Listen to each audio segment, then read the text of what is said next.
Good morning साथियों। आज के इस लेक्चर में हम पढ़ेंगे पोइट ए.के. रामानुजन के द्वारा लिखित पोएम ऑबिचरी। ऑबिचरी पोएम एक बहुत ही इम्पॉर्टेंट पोएम है जिसको आपके एलटी एग्ज़ाम में लगाया गया है और ये बहुत ही इम्पॉर्टेंट पोएम है। तो आज इसी लेक्चर के अंतर्गत हम इस पोएम को लाइन बाय लाइन एक्सप्लेन करेंगे जो कि बहुत इम्पॉर्टेंट है। तो चलिए स्टार्ट करते हैं पोएम ऑबिचरी। यहाँ पर कवि जो है रामानुजन अपने पारिवारिक समस्याओं को लेकर के बता रहे हैं, हालांकि खासकर अपने पिता के बारे में। हालांकि उनकी पिता की जो मृत्यु होती है तो उन्होंने क्या क्या उनके लिए छोड़ा, क्या क्या नहीं छोड़ा, उसी के बारे में यहाँ पर चर्चा की गई है। तो चलिए स्टार्ट करते हैं पोएम ऑबिचरी को। कवि कह रहे हैं कि father when he past on, जब मेरे पिता की जो मृत्यु हुई थी, ऑन लेफ्ट नथिंग, तो उन्होंने कुछ भी नहीं छोड़ा था। हालांकि पिता की मृत्यु हो गई थी और मृत्यु के बाद वो कुछ भी छोड़कर नहीं गए थे। क्या छोड़ गए थे? आगे कह रहे हैं on A table of paper, मेज पर एक अखबार को छोड़ गए थे, यानी पेपर को छोड़ गए थे, अखबार को।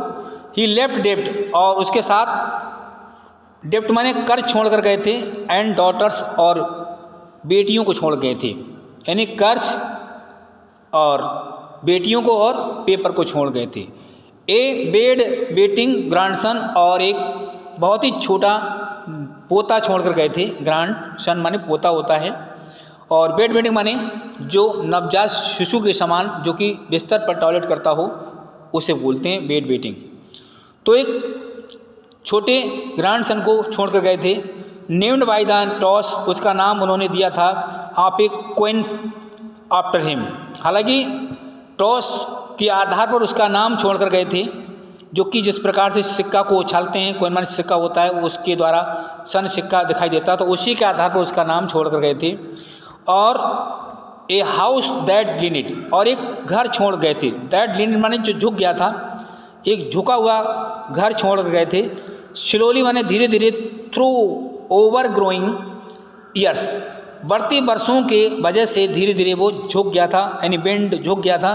कोकोनट ट्री, एक नारियल के पेड़ के ऊपर, इन द यार्ड माने आंगन में, आंगन में जो था वो नारियल के पेड़ की तरफ झुक गया था, यानी इतना पुराना मकान हो गया था, घर हो गया था, वो नारियल के पेड़ की तरफ झुक गया था।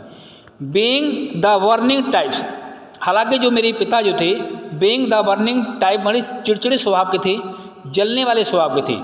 बर्न माने जलना होता है। ही वरीड प्रॉपरली, वो पूरी तरह से जल गए थे अपनी ईर्ष्या की वजह से। एट द क्रीमेशन, जिस तरह से दफना देते हैं, हालांकि दफनाने की कंडीशन में हो गए थे। एज बिफोर, इससे पहले, ईजिली बड़ी आसानी से। एंड एट बोथ एंड, उनके दोनों तरफ। लेफ्ट हिज आई, उनकी एक आँख बची थी, क्वेंस यानी आँख बची थी, आँख की जो पुतली होती है वो बची थी। इन द एसेस माने राख में, जब वो जलाए गए थे, जले थे, तो जलते हुए राख में वो उनकी एक पुतली आँख की बची थी। ऐसे माने राख होती है। That did not look one white different, जो कि कुछ अलग तरह से दिखने लगी थी, क्योंकि जलने के बाद उसकी शेप, आकार वो चेंज हो गया था। सेवरल स्पाइनल डिस्क, उनकी रीढ़ की हड्डी, स्पाइनल डिस्क माने रीढ़ की हड्डी होती, वो बची थी। रफली, वो भी जल करके रफ हो गई थी, यानी भद्दी हो गई थी। सम बर्नेड टू कोल, वो जल करके बिल्कुल कोयला के समान, कोल माने कोयला के समान हो गई थी। फॉर सन्स, और अपने बेटों के लिए छोड़ गए थे वो जली हुई रीढ़ की हड्डी। To pick up generally gingerly, ताकि वो उसको उठाएं और फेंक दें। And throw as the priest, जैसा कि पुजारी बताएगा उन्हें, प्रिस्ट माने पुजारी, पुजारी के कहने के अनुसार वो उसे फेंक देंगे। फेसिंग ईस्ट, ठीक है। वेयर 3 रिवर्स मीट, जहाँ पर 3 नदियाँ मिलती हैं, यानी 3 नदियों के संगम पर उसको, उन हड्डियों को, अस्थियों को फेंक दिया जाएगा। Near the railway station, railway station के पास। No long standing headstone, और कोई प्रतिमा या मूर्ति उनके याद में नहीं बनाई जाएगी। कोई भी प्रतिमा, मूर्ति, यानी कोई भी स्टैचू उनके याद में नहीं बनाई जाएगी। ये सब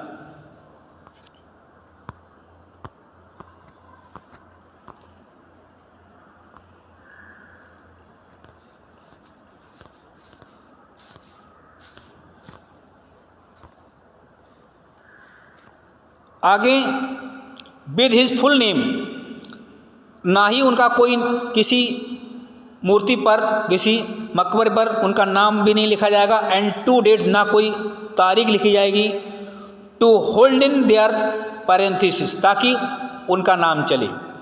everything he did not quite, हालांकि ये सब कुछ उन्होंने कुछ भी अपने लिए नहीं किया था, अपने लिए कुछ भी छोड़ के नहीं गए थे। मैनेज टू डू हिमसेल्फ, और ना ही उन्होंने अपने लिए मैनेज किया था। लाइक हिज सिसेरियन बर्थ, हालांकि उनका जो जन्म हुआ था वो भी एक प्रकार से देखा जाए उनका शल्य चिकित्सा से उनका जन्म हुआ था।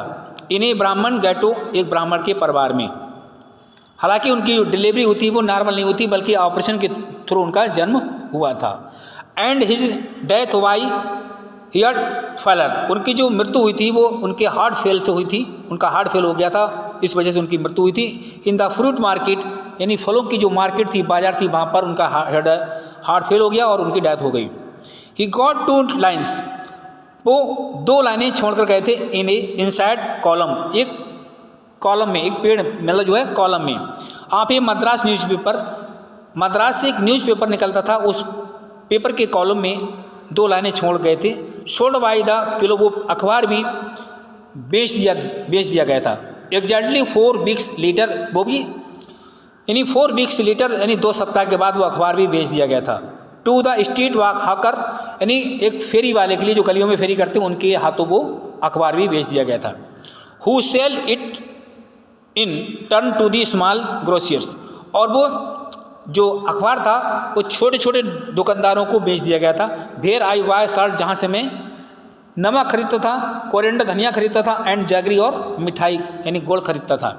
इन न्यूज़पेपर कोन्स, न्यूज़पेपर के जो कोन बनाते हैं अखबार के छोटे छोटे टुकड़े करके, जिसमें वो वस्तुओं को ग्राहकों को देते हैं, इस तरह से वो कोन बना करके मतलब चीज़ों को दिया करते थे।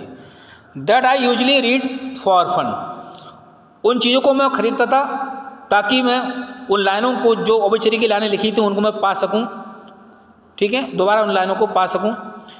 हालांकि अपने मनोरंजन के लिए, फन, आनंद के लिए उन चीज़ों को खरीदता था। And lately in the hope of finding, और इस उम्मीद के साथ कि दीज ओबेचरी लाइन्स, वो ओबेचरी की लाइनें मुझे पुनः दोबारा मिल जाएं।